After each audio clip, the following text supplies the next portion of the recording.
acontecimento que marca a passagem e a transformação dessa família numa família moderna é a substituição da sociabilidade, da antiga sociabilidade medieval.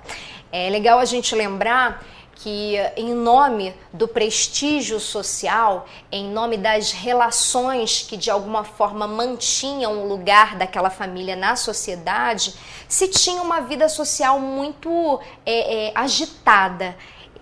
A sociabilidade medieval, ainda presente no século XVII, tinha uma função pública de manter esse prestígio social.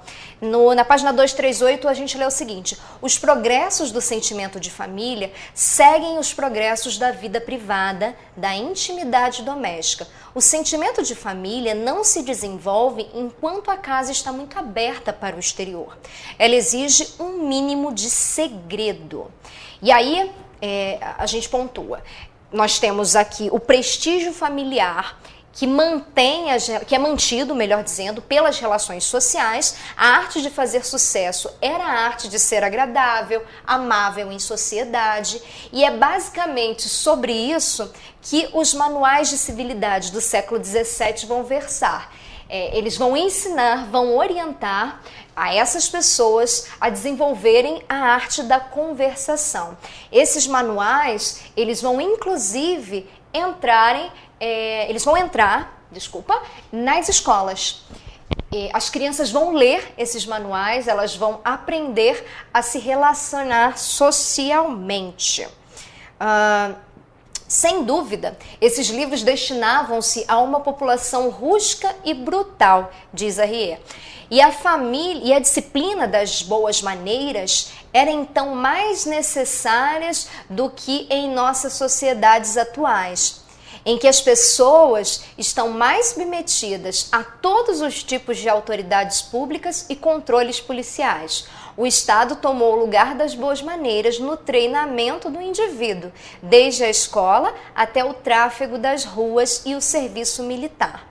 Esses manuais vão mais tarde tratar de instruir a própria família sobre os seus deveres e suas responsabilidades, de aconselhá-la em sua conduta com relação às crianças. Se antes os manuais eles ensinavam a arte da conversação, ensinavam que as relações sociais precisavam acontecer para que o prestígio se mantivesse, e essa era a função social da família, com o passar do tempo, com essa passagem e essa transformação familiar, esses manuais vão começar a ensinar as famílias a preservarem a sua intimidade. Eles vão eles objetivam gerar esse fechamento, esse segredo que é fundamental para a construção de um sentimento de família que está afeiçoado a esse sentimento de infância.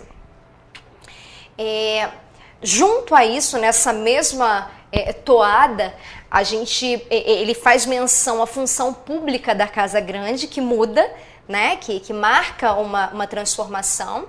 Essa casa medieval, essa casa abastada, que é chamada de Casa Grande, é coabitada por muitas pessoas, por muitos atores, em geral pertencentes a uma mesma linhagem familiar.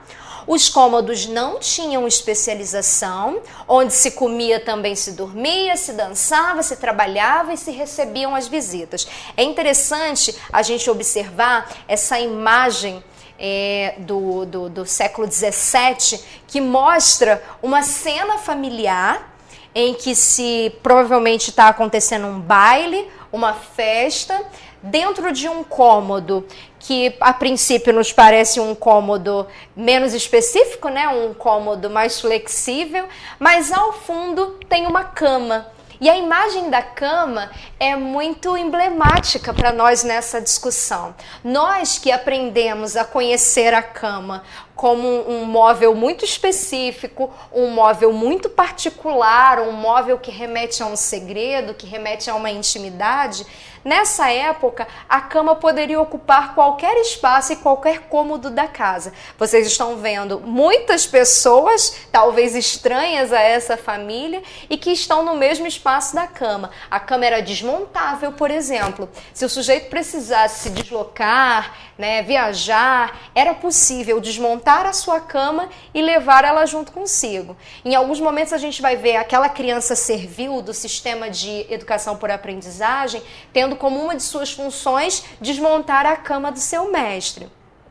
E quando essa família ela começa a se tornar íntima, os cômodos começam a se especializar, você tem um cômodo específico para dormir e aquele cômodo ele é particular, a cama deixa de ser uma cama flexível, ela passa a ser uma cama maior, uma cama que não é mais dobrável, uma cama mais pesada. Esse é um detalhe bastante curioso e interessante dessa modificação e que esse quadro, de maneira super interessante, né, bela, conseguiu retratar e que o nosso autor traz para a gente na sua ilustração. Então a gente tem a especialização dos cômodos. Cada função da vida era exercida em local determinado, como o quarto, o gabinete, o salão. No século XVIII, a família começou a manter a sociedade à distância e confiná-la a um espaço limitado. Aquém de uma zona cada vez mais extensa da vida particular. E por fim, a gente tem aqui a polidez sendo apontada também nessa parte da obra como um novo valor que de alguma forma se diferencia daquela sociabilidade medieval em que você precisa ser um ser mais grave, mais polido, mais retirado dos espaços de particularidade, mais respeitador da intimidade familiar. Por exemplo, no século XVIII, como diz aqui na página 266, não se usava mais ir à casa de um amigo ou sócio a qualquer hora e sem prevenir. A gente se identifica com essa etiqueta dessa época, não é mesmo? Nas antigas condutas sociais, você poderia chegar e seria muito bem recebido a hora que fosse dentro de uma casa. Nessa casa havia muita circularidade, muita visita e de repente se torna um valor que é chamado de polidez, um valor social pontuado nos manuais de civilidade, não chegar sem avisar e não haver tanta circularidade de pessoas estranhas ao núcleo familiar. Esse é um elemento fundamental para o desenvolvimento de uma infância saudável. Se questiona, por exemplo, que quando a casa ela é muito visitada, habitada, onde pessoas fazem negócios em qualquer ambiente a qualquer hora, você atrapalha os horários da criança, os horários de alimentação da criança, os horários de higiene da criança, e isso não é saudável para ela. Esse é um elemento completamente moderno, novo e diferente ao antigo modelo da sociabilidade medieval. Então a casa passa a ser um lugar de intimidade, agora é possível uma nova apropriação do sentimento de família e, finalizando, os pais organizados em torno dos filhos passam a se preocupar com a igualdade de tratamento entre eles, a sua saúde e, finalmente, a sua educação. Desse modo, com todos esses acontecimentos, é possível que se consolide a família moderna. Os séculos subsequentes irão testemunhar uma generalização desse modelo nas demais camadas sociais para além daquelas mais abastadas. Bom, concluindo, eu queria trazer alguns aspectos que nos ajudam a pensar e a contextualizar tudo isso que a gente discutiu. Nem todos eles são apontados pelo Philippe Arrier, mas que são de conhecimento, são de nosso conhecimento e que são importantes para a gente entender e fechar os pontos que foram aqui levantados. Primeiramente, a conservação das crianças e as novas produções de infância seguem e se intensificam com as grandes revoluções do século XVIII e do século XIX. A gente está falando da Revolução Industrial, da Revolução Francesa, que vão continuar apostando e investindo na conservação dessas crianças. Aliás, essas novas produções de infância servem a essas revoluções e ao que elas procuram estabelecer. A ascensão da família burguesa e o ideário capitalista também demandam novas produções.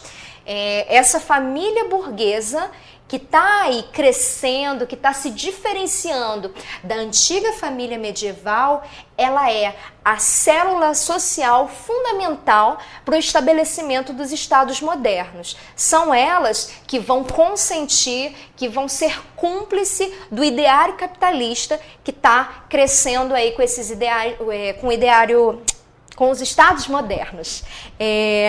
Nós temos os modelos ideais de vida burguesa, que são produzidos, nos quais a criança se torna um importante foco de cuidados, afinal, esta é a futura mão de obra das indústrias nascentes.